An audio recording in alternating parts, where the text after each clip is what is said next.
കുണ്ടറ താലൂക്ക് ആശുപത്രി ഓടിട്ട കെട്ടിടത്തിൽ നിന്നും 7 നില മന്ദിരത്തിൽ.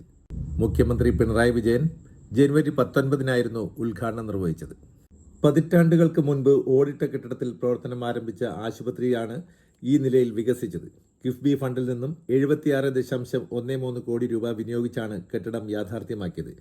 ബേസ്മെന്റ് ഉൾപ്പെടെ 7 നിലയുള്ള കെട്ടിടത്തിൽ 130ഓളം കിടക്കകളാണ് സജ്ജമാക്കുന്നത്. സ്ഥലപരിമിതി മൂലം ബുദ്ധിമുട്ടുന്ന ആശുപത്രിയുടെ ദീർഘകാലമായുള്ള ആവശ്യമാണ് ഇതിലൂടെ യാഥാർത്ഥ്യമായത്. കുണ്ടറയിലെയും സമീപ പ്രദേശങ്ങളിലെയും ജനങ്ങൾക്ക് ഇതേറെ സഹായകരമാകും.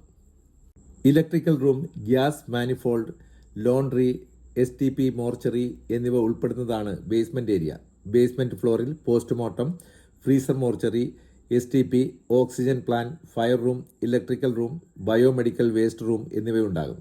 ഗ്രൗണ്ട് ഫ്ലോറിൽ അത്യാഹിത വിഭാഗം, 7 കിടക്കകൾ, എക്സ്റേ, അൾട്രാസൗണ്ട്, 1-ാമത്തെ നിലയിൽ male ward, female ward, male surgical ward, female surgical ward, 2-ാമത്തെ നിലയിൽ OP, laboratory, blood storage unit, CSSD, 3-ാമത്തെ നിലയിൽ operation theatre, post operative ward, 4-ാമത്തെ നിലയിൽ male ward, female ward, dental unit, 5-ാമത്തെ നിലയിൽ male ward, female ward, paediatric ward, 6-ാമത്തെ നിലയിൽ പേ വാർഡ് എന്നിവയാണുള്ളത്. 1920കളിൽ കുണ്ടറ സിറാമിക്സിലെ ജീവനക്കാർക്കും പ്രദേശവാസികൾക്കും വേണ്ടി ഡിസ്പെൻസറിയായി തുടങ്ങിയ ആശുപത്രിയാണ് ഇപ്പോൾ വികസന കുതിപ്പിന്റെ നെറുകയിൽ എത്തിയിരിക്കുന്നത്. സന്തോഷ് രവിപുരം, കൊല്ലം സ്റ്റോറീസ്.